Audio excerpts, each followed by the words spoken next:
Let's talk about how to find a good therapist. Hi, my name is Dr. Natalie Jones. I have been working in the mental health field for many years now, and I want to respond to some of the ways that I personally have gone about navigating finding a therapist. I personally am I am so neurotic about the doctors and people that I work with. I have to research very heavily. Unfortunately, I've experienced a lot via healthcare, and so I kind of do my due diligence, and I have to find someone that speaks to me and that works directly with people like me. And so a lot of times I will look at like content that people have written if they've done videos, and I will research their licenses and things like that. But anyhow, this commenter asked, Vincent Van Goes asked, would you go so far as to generally recommend people with a terminal degree over an MSW? What are some criteria that we can use to filter out therapists, please? So for me, when I was in my doctoral training, part of that whole thing was you had to get counseling from a psychologist. So I went with a psychologist, and the exception would be is if you were already in counseling prior to going to your doctoral degree. But it's my preference to also be with a colleague that has the same degree that I do and that has the same type of rigorous training or better than I do, period. I don't care what it is, if it's an MD, all that. I want them to have that sort of rigorous training. And that's just how I am. I'm not going to say that there's not many wonderful social workers, licensed mental health counselors, LPCCs, all that kind of stuff. I'm an LPCC, right? So, because there are, but for me, I always like to have someone that has a rotational life experience and so on and so forth, and experience with Black women, and can speak to, whatever my pain points are, like I speak to you guys about what your pain points are, right? So I prefer to have that.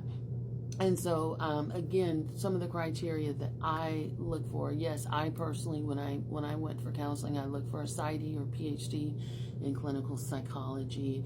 I looked at their content to see what they wrote. I checked licenses, to see if there's any complaints or discrepancies.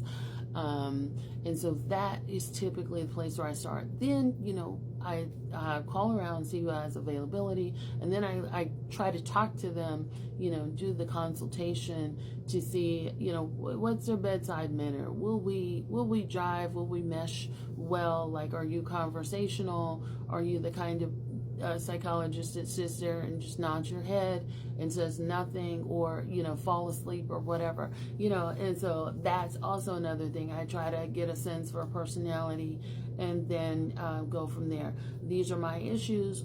I come knowing what my issues are, or at least being able to explain what I think my issues are, and then go from there. And so that's kind of how I started. Like, at the time when I first started, I've been seeing my therapist now. She's a psychologist. I've been seeing her since I was in grad school. And so I called her and I was like, this is what I need for grad school. She's like, well, come on in, honey.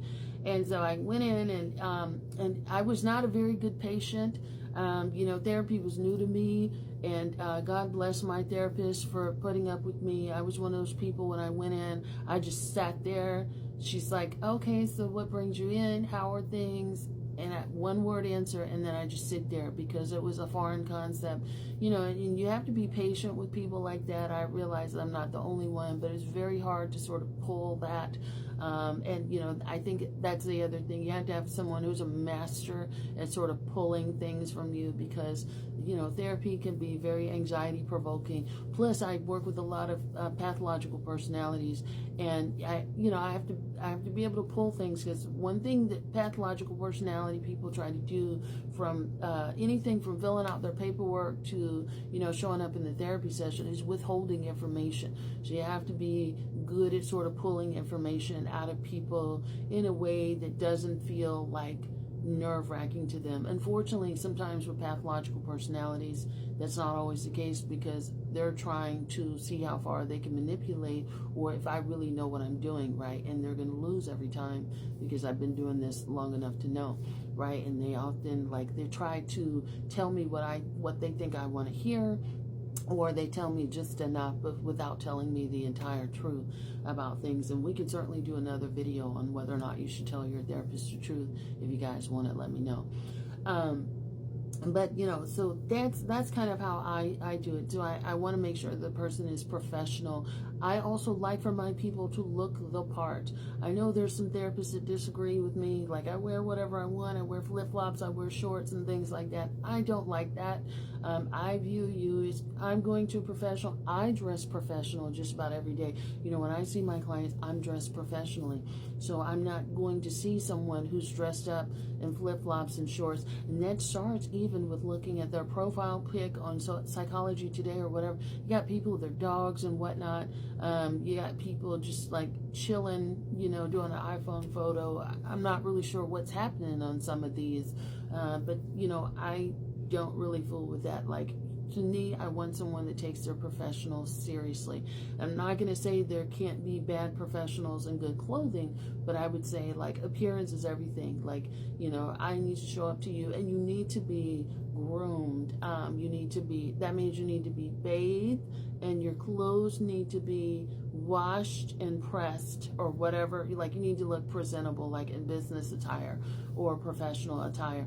And I have to say that, and it's weird as that sounds. Unfortunately, I've known many therapists who do not do this, who do not do the simple things of bathing, washing their hair, and showing up in clothes that don't look like they just pulled them out of the dryer or whatever, you know, because that does happen.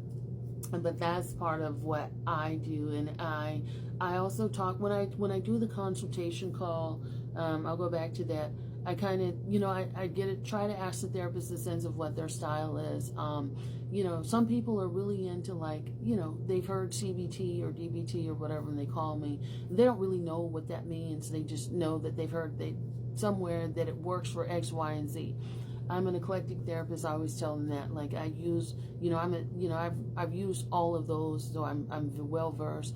But I tailor my treatment plan to fit my client, because DBT is great, but not every technique is a one size fits all, right? You don't necessarily need to kind of matriculate through a DBT work, but CBT can also be great. But sometimes again, those things aren't a one size fits all, and a lot of those modalities overlap anyway.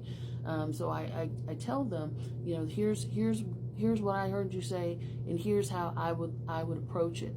And now, and some people want to speed through and hurry up. I'm real with them. I'm like, listen, if you got, you know, 30, 45 years of trauma, this is what we can expect, right? And I'm very real, but I also let people know that I'm very collaborative with them. This is you know, people come in with this notion of how therapy is supposed to go. It doesn't always go that way. You know, maybe you have a difficult time processing a certain type of trauma. Maybe when we're processing one thing, something else comes up that triggers you in the workplace or within your relationship. Or maybe you've got some abuse going on that you didn't tell me about up front, and we now have to do some safety and emergency planning. You know, so those kind of things do happen, and they happen quite a bit.